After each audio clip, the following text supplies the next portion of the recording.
بسم اللہ الرحمن الرحیم۔ میرا شوہر نامرد ہے اور مجھے خلا چاہیے۔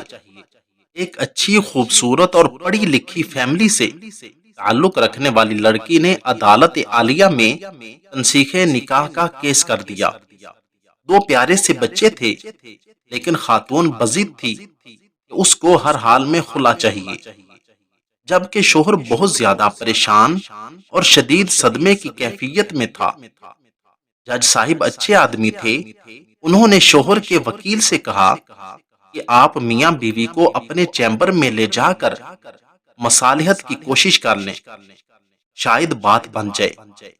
شوہر کا وکیل ہونے کے ناطے اس نے فوری حامی بھر لی، جبکہ بیوی کے وکیل نے اس پر اچھا خاصا ہنگامہ بھی کیا، لیکن خاتون بات چیت کے لیے راضی ہو گئی۔ چیمبر میں دونوں میاں بیوی وکیل کے سامنے بیٹھے تھے۔ شوہر کے وکیل نے خاتون سے کہا کہ آپ کو اپنے شوہر سے کیا مسئلہ ہے؟ لڑکی نے بلا جھجک ہو کر کہا، وکیل صاحب، یہ شخص مردانہ طور پر کمزور ہے۔ وکیل لڑکی کی بے باکی پر حیران رہ گیا۔ ویسے تو کچہری میں زیادہ تر بے باک خواتین سے ہی واسطہ پڑتا ہے، لیکن اس خاتون کی کچھ بات الگ ہی تھی۔ اس کے شوہر نے ایک نظر شکایت اس پر ڈالی اور میری طرف امداد طلب نظروں سے گھورنے لگا۔ میں تھوڑا سا پریشان ہوا کہ یہ کیسی عورت ہے، اسے تو ذرا بھی شرم و حیا نہیں ہے۔ بہرحال وکیل نے بھی شرم و حیا کا تقاضا ایک طرف رکھا اور تیز تیز سوال کرنا شروع کر دیے۔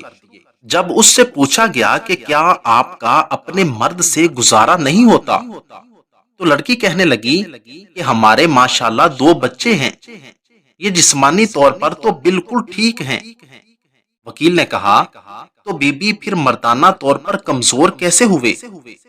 وکیل نے استفسار کیا تو لڑکی کہنے لگی کہ وکیل صاحب، میرے بابا دیہات میں رہتے ہیں، ذمہ دارا کرتے ہیں، ہم دو بہنیں ہیں، میرے والد نے ہمیں کبھی دی رانی سے کم بلایا ہی نہیں، جبکہ میرے شوہر مجھے کتی کہہ کے بلاتے ہیں۔ یہ کون سی مردانہ صفت ہے؟ وکیل صاحب، مجھ سے کوئی چھوٹی موٹی غلطی ہو جائے تو یہ میرے پورے میکے کو گالیاں دیتے ہیں۔ آپ ہی بتائیں کہ اس میں میرے میکے کا کیا قصور ہے؟ یہ مردانہ صفت تو نہیں ہے نا کہ دوسروں کے گھر والیوں کو گالی دی جائے۔ وکیل صاحب، میرے بابا مجھے شہزادی کہتے ہیں اور یہ غصے میں مجھے کنجری کہتے ہیں۔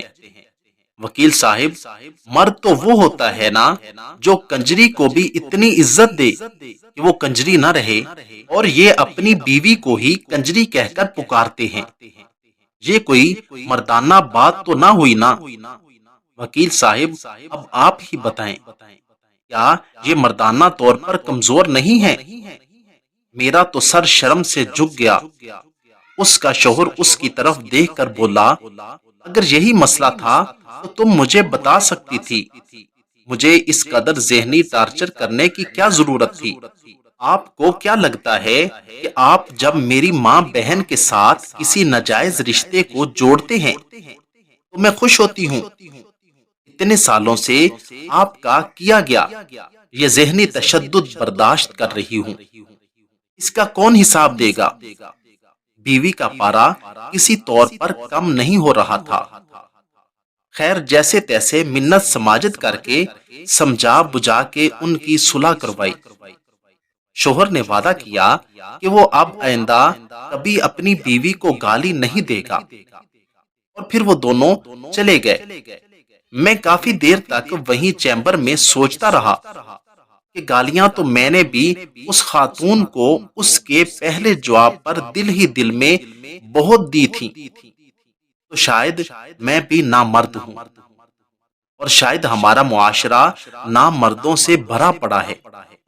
حالانکہ رسول اللہ صلی اللہ علیہ وآلہ وسلم نے فرمایا کہ تم سب میں سے بہتر وہ ہے جو اپنے گھر والوں کے ساتھ اچھا ہو۔ تو ہمیں اپنے گھر والوں کے ساتھ ہمیشہ اچھا سلوک کرنا چاہیے۔ یہ ایک تلخ حقائق پر مبنی تحریر ہے جو عمل کرنے والوں کے گھروں کے اندر سکون کا باعث بن سکتی ہے۔ اللہ تعالی ہمیں دین کو سمجھ کر اس کے مطابق عمل کی توفیق عطا فرمائے، آمین ثم آمین۔ اگر آپ کو میری یہ ویڈیو اچھی لگی ہو تو ویڈیو کو لائک، چینل کو سبسکرائب اور ساتھ دیے گئے بیل آئیکن کے بٹن کو ضرور دبا دیں۔ شکریہ، والسلام۔